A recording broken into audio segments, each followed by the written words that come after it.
The people have spoken. As per request, here is the Brittany broski video. If you want to join in the vote for the next video topic, follow my Instagram, link down below. Recently, whenever I've posted a video, chaos follows in its wake. I posted my Tara Yummy video and 2 days later, she dropped out of the Dropouts podcast. I posted my Cody video and a day later, D'Angelo Wallace spearheaded his downfall. I don't think my videos in and of themselves have that big of an impact on the events that follow, but for whatever reason, I was the lightning before the thunder. Anyways, who are we talking about today? Brittany broski. I feel like whenever I make these videos, people perceive them to be exposés and or inherently negative. But aside from the Cody video, I'm really just conversing. Do I make clickbait thumbnails? Sure. And whatever sentiments expressed in there is not a reflection of my own personal opinion and views. I think that should be pretty obvious if you actually watch the video. Ultimately, you make your own opinion about whoever we're talking about, although sometimes people don't even need a logical reason to support or reject someone. Sometimes it's literally just based on vibes. That was my mini disclaimer, I guess, and we're gonna transition into a fun fact after a word from the sponsor of today's video. Thank you so much to HelloFresh for sponsoring this video. Do you ever find yourself staring blankly at the fridge, wondering what meal to make? But the options are so bad because past you forgot to go grocery shopping, so now future you is cooked, pun intended? I don't have that problem because of HelloFresh, America's #1 meal kit. As you can see, the recipe and ingredients are shipped right to your door, so you don't have to go through the hassle of going to the store and shopping for everything. Plus, everything comes pre-portioned, which makes things quick and easy so that you could spend less time cooking and more time enjoying hot girl summer. And if you're watching this in the future when it's not summer, don't worry, they offer a variety of recipes with fresh seasonal produce picked at peak ripeness. Right now, I'm preparing some beef and black bean quesadillas, and I'm currently on vacation. And let me tell you, HelloFresh has been especially helpful in maximizing my fun under the sun because it's super fast and efficient and easy. And they don't just have dinners. I mean, if you are doing dinners, I do recommend the quesadillas. They were scrumptious. They have breakfasts, lunches, desserts, appetizers. Speaking of, if you try HelloFresh now, you will unlock free appetizers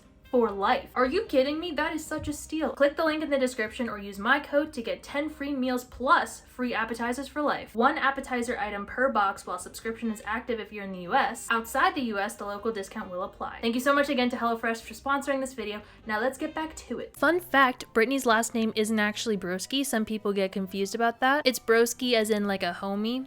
A broski, if you will. I've watched a lot of interviews and the like of Brittany over the years, so I feel like I have a pretty good grasp on her lore. She grew up in a military family, she moved around a bunch as a kid, and she attributes her ability to get along with a wide range of people to that. She went to college in Texas, at Texas A&M specifically, and even though, like I said, she moved around a bunch, I think she considers Texas to be her home and where she's from. She had a job at a bank that she despised, and then she started making TikToks, and then she got fired from said bank as a result of those TikToks. She was one of the earlier users of TikTok, and she actually had one that went pretty viral that you might have seen, the kombucha TikTok.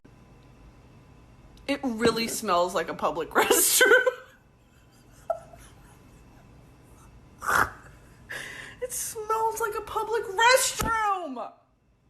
You know what?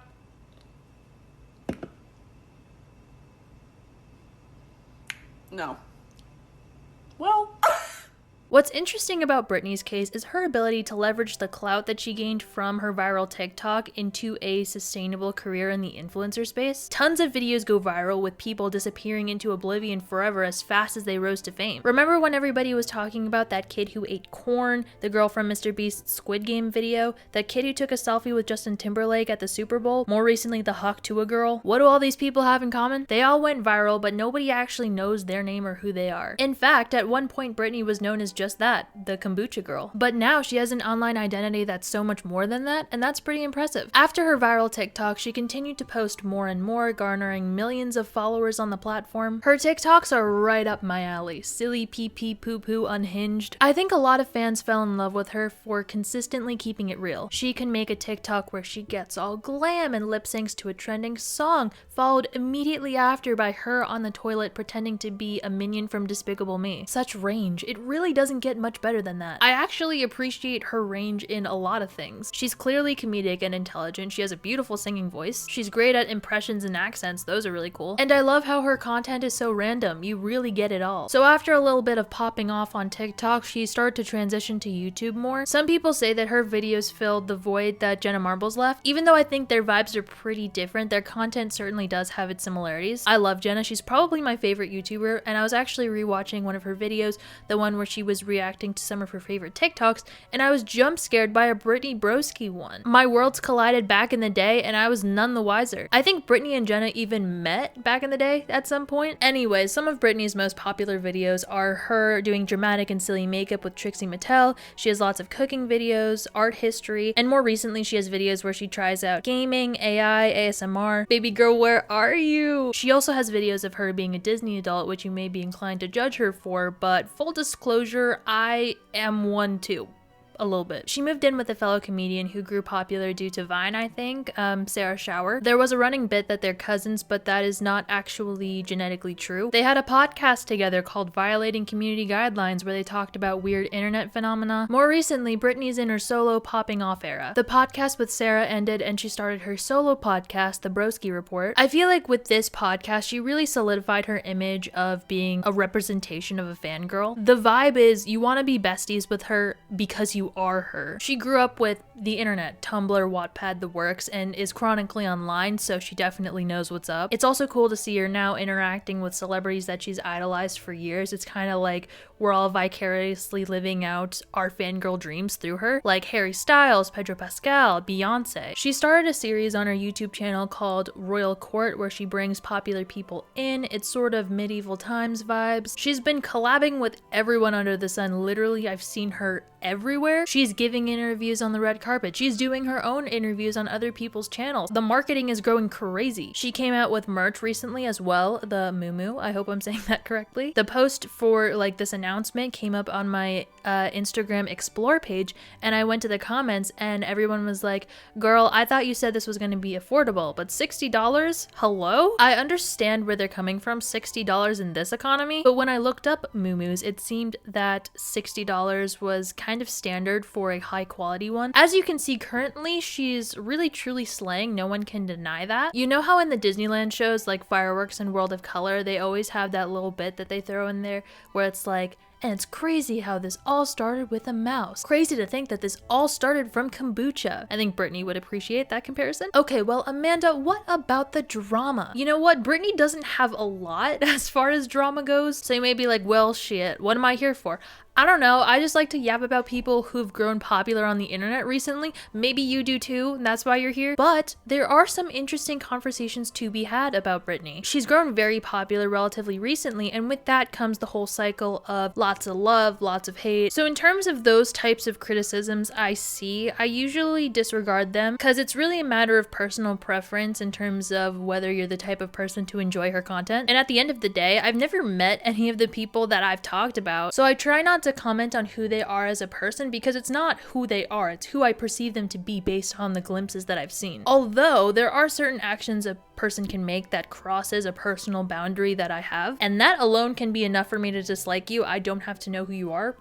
Cody code. But also we all have different boundaries and that makes things a little bit complicated. Anyway, that's my way of looking at it. One thing that I see people talking about in regards to Brittany is the downfall of her first podcast violating community guidelines. Remember how I mentioned the whole Brittany and Sarah living together and then their podcast ended rather abruptly? No one actually knows why that happened. The finale of the podcast caught everyone off guard. They haven't spoken about the details of why it ended publicly, which is actually a little bit of a breath of fresh air, considering how people love to dish out private business online constantly. Brittany has been very silent about this, and Sarah has made some vague tweets about the matter, vague comments and concerns. She specified that it had nothing to do with the studio they were working with or anything like that. Slight shade towards Brittany. In general, it seems kind of pointless to jump to conclusions considering there's so much we don't know about this situation, but something that fueled the flames of speculation was when Brittany was live on TikTok, I believe, and this interaction made it sound like there was tea. Whose birthday is it?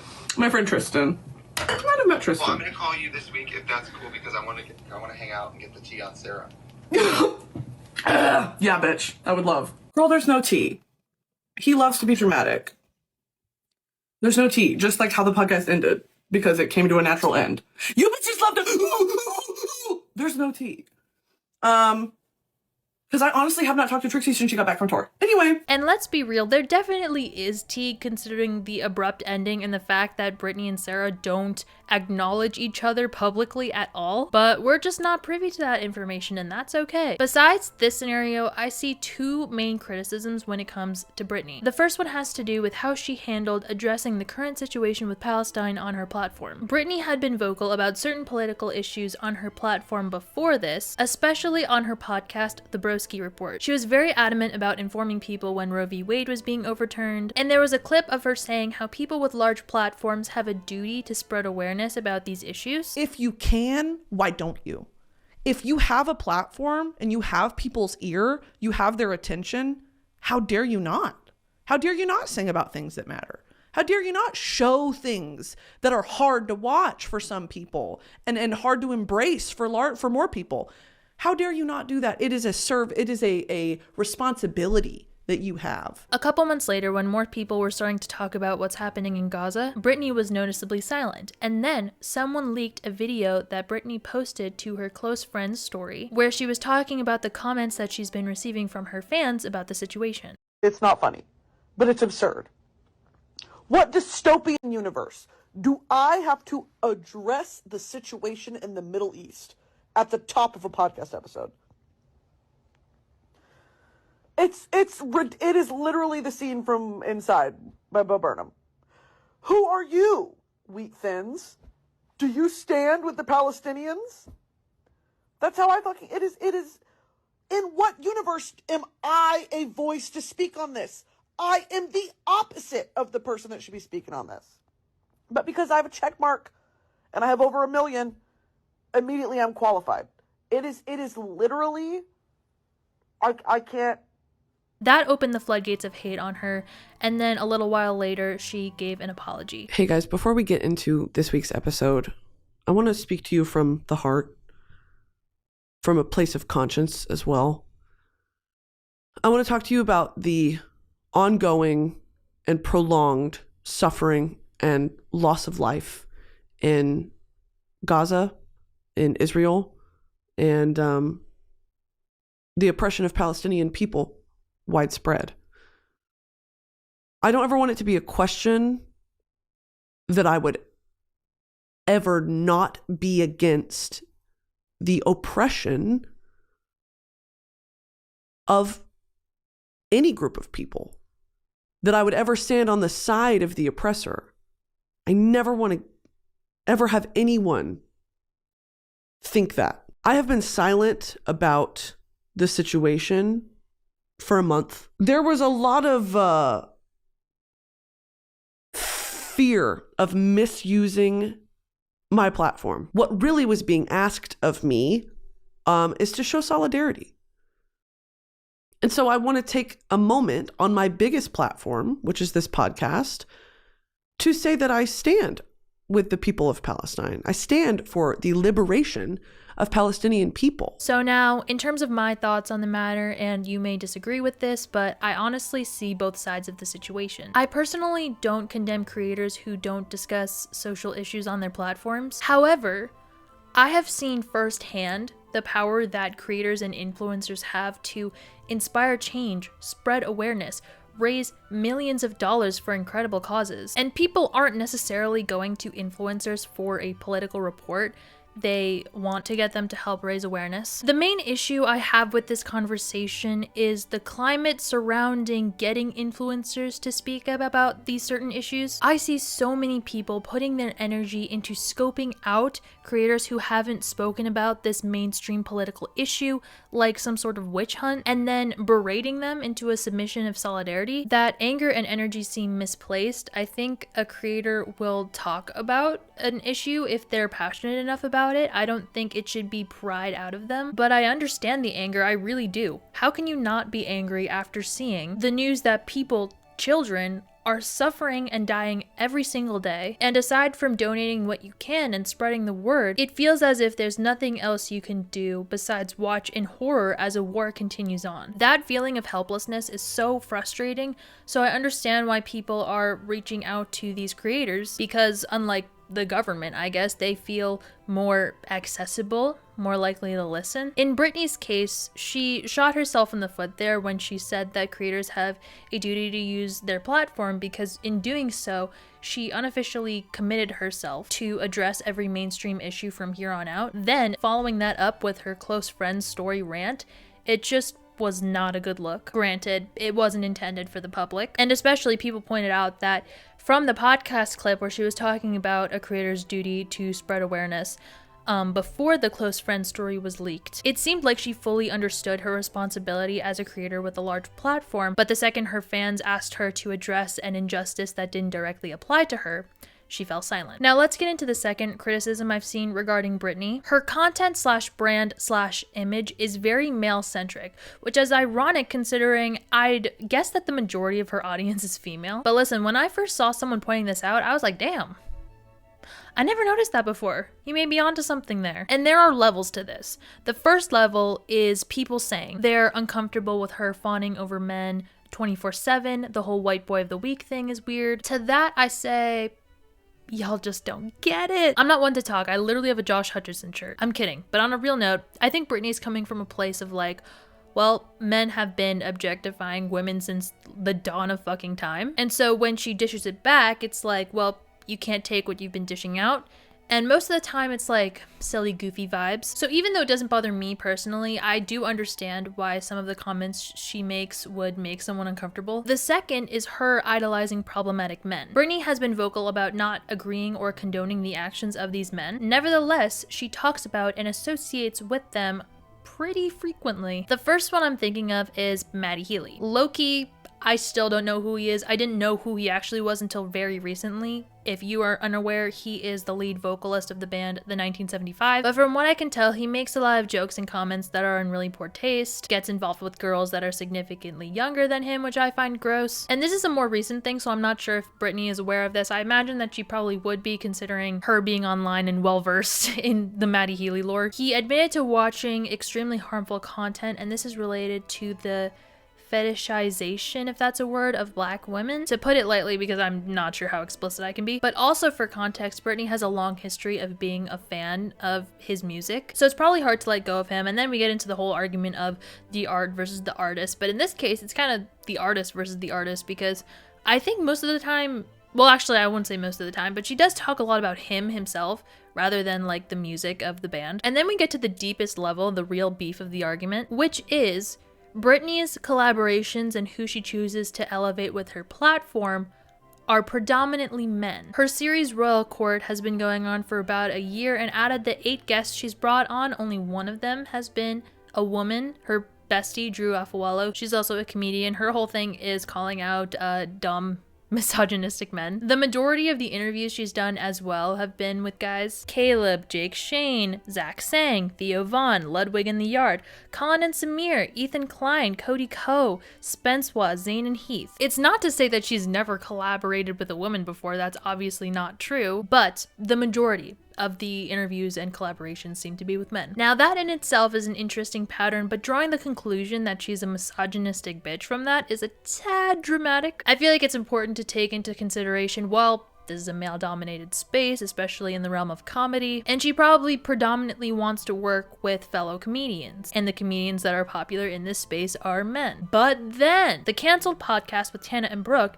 and the Just Trish podcast with Trisha Paytas both came out and said that Brittany declined their offers for her to go on their podcasts. Tana even went as far as to read the rejection message that Brittany sent to her. I'd been seeing Brittany Broski on Theo Vaughn like a bunch. Yeah. Like all those clips. And it was so funny. So she did funny. amazing. It was one of Yeah. my favorite episodes of Theo Vaughn ever. And I fucking, like, she's hilarious. I love her podcast. I texted her and I was like, I would actually fall over and die to have you on my podcast if you're ever feeling like doing charity, LOL. I love the way you asked someone. Yeah, that's I cute. set it up very much like you are so above this, but like if you ever wanted to come stoop down to the slums, we're Totally. here and we'd love to have you, Brittany. Yeah. Whatever. And she said, OMFG, you know I love you, but my fans would literally stab and grill me on a campfire if I did.